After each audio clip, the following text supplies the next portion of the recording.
नमस्कार।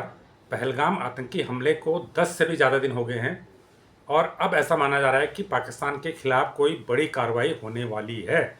खासकर जो आतंकी पाकिस्तान में छुपे हैं तो उनके खिलाफ कोई बड़ी कार्रवाई निकट भविष्य में जल्दी हो सकती है, ऐसा माना जा रहा है। ऐसी अटकलों को बल मिला है। इसके पीछे 3-4 प्रमुख कारण हैं जिनकी आज आज हम विस्तार से यहाँ पर चर्चा करते हैं। पहली बात तो यह है कि जो पाकिस्तान ने इस पूरे मामले की एक तटस्थ जांच का प्रस्ताव रखा था, भारत सरकार ने उसे ठुकरा दिया है। भारत सरकार ने कहा है हमें सब कुछ पता है, हम जांच कर चुके हैं, हमें पता है कि कौन इसके पीछे है, किसकी साजिश है, कौन आतंकी इसमें शामिल था। इसलिए भारत ने पाकिस्तान के इस प्रस्ताव को ठुकरा दिया है। यानी भारत पाकिस्तान की एक भी नहीं सुनने जा रहा है, उसकी एक बात को भी स्वीकार करने को तैयार नहीं है। इसलिए ये माना जा रहा है कि भारत को जो करना है उसको मन में प्लान बना चुका है, उसकी तैयारियां हो चुकी हैं और अब एक्शन होना बाकी है। दूसरी बात यह है कि जो देश की ऑर्डिनेंस फैक्ट्रियां हैं, 40 से अधिक फैक्ट्रियां हैं, इन फैक्ट्रियों में जो लंबी अवधि की छुट्टियां हैं वो कैंसिल कर दी गई, ऐसी खबरें मीडिया में आ चुकी हैं। इसका एक ही मतलब है कि ऑर्डिनेंस फैक्ट्रियों को गोला बारूद का प्रोडक्शन बढ़ाने की अनुमति दी गई है और वहाँ पर दिन रात काम करके उत्पादन को बढ़ाया जा रहा है ताकि रक्षा क्षमता को बढ़ाया जा सके, ताकि युद्ध की तैयारी को मजबूत किया जा सके। ये इसके पीछे एक कारण माना जा रहा है। हालांकि जो ऑर्डिनेंस फैक्ट्रियों की तरफ से कहा गया है कि इसका इस घटना से कोई लिंक नहीं है और ये कि रूटीन एक्सरसाइज है, क्योंकि हमें अपना प्रोडक्शन बढ़ाना है और हमें अपने जो एक्सपोर्ट के ऑर्डर हैं वो पूरे करने हैं। इसलिए जो लंबी छुट्टियों को अभी स्थगित किया गया है, क्योंकि गर्मियों में लोग लंबी लंबी छुट्टियां ले लेते हैं। लेकिन दूसरा पहलू ये भी है कि जो भारत अपनी रक्षा तैयारियां हैं उसको जल्दी से जल्दी पूरा करना चाहता है और अपने रक्षा सामग्री के स्टॉक को मजबूत करना चाहता है। इसलिए ऑर्डिनेंस फैक्ट्रियों में जो लंबी अवधि की छुट्टियां हैं उनको स्थगित किया गया, उनको कैंसिल किया गया, अभी नहीं दी जा रही है। तीसरी महत्वपूर्ण बात यह है कि रूस का विजय दिवस होता है 9 मई को। इसमें प्रधानमंत्री नरेंद्र मोदी को इनवाइट किया गया था, उन्हें आमंत्रित किया गया था।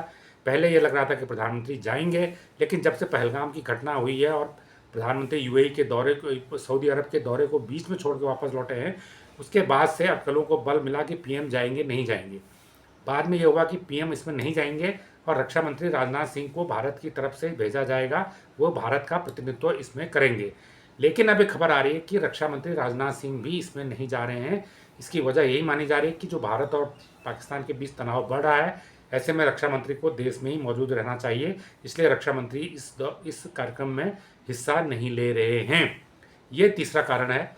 चौथी बात यह है कि भारत सरकार ने एक दिन पहले ही पाकिस्तान को भेजी जाने वाली सभी डाक सेवाएं, सभी पार्सल सेवाएं बंद करने का फैसला किया गया। यानी उसके साथ अब चिट्ठी पत्री का भी कोई संबंध नहीं रखने का फैसला लिया गया है। इसी प्रकार सभी प्रकार के कारोबार पाकिस्तान के साथ बंद करने का फैसला लिया गया है। कोई पाकिस्तान की वस्तु भारत में नहीं आएगी, भले ही वो किसी और देश के थ्रू भी नहीं आ सकती।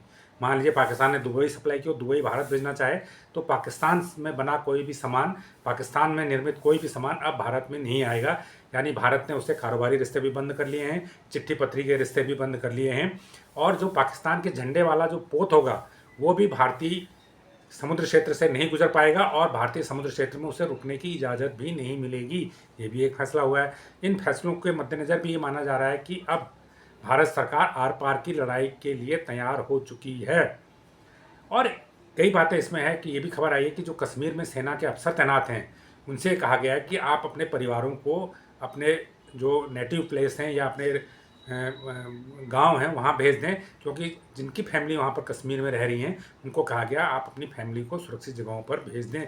ये भी एक महत्वपूर्ण प्रगति है, ये भी एक महत्वपूर्ण बदलाव है, क्योंकि ऐसा तभी होता है जब ऐसा लगता हो, ऐसी तैयारियां कोई चल रही हो अंदर ही अंदर, तब ऐसी चीज़ें होती हैं। तो ये माना जा रहा है कि जो आतंक के खिलाफ, हम ये तो नहीं कहेंगे कि पाकिस्तान के खिलाफ, लेकिन हम कहेंगे कि आतंक के खिलाफ भारत बड़ी कोई सर्जिकल स्ट्राइक, बड़ा कोई कदम उठाने वाला है, जिसमें जो आतंकी शिविर हैं, जो पहलगाम की घटना के लिए जिम्मेदार हैं, उनको बख्शा नहीं जाएगा। उनका इस बार जड़ से सफाया हो जाएगा, समूल नाश हो जाएगा। तो ये तैयारी कोई अंदर खाने चल रही है।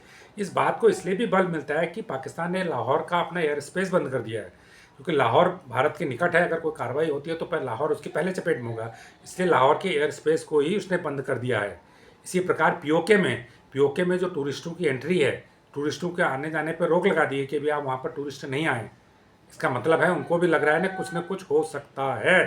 तो ये जानकारी आपको कैसी लगी, ये विश्लेषण आपको कैसा लगा, हमें कमेंट करके ज़रूर बताएं। जो लोग इस चैनल को पहली बार देख रहे हैं वो लाइक करें, सब्सक्राइब करें और शेयर भी करें।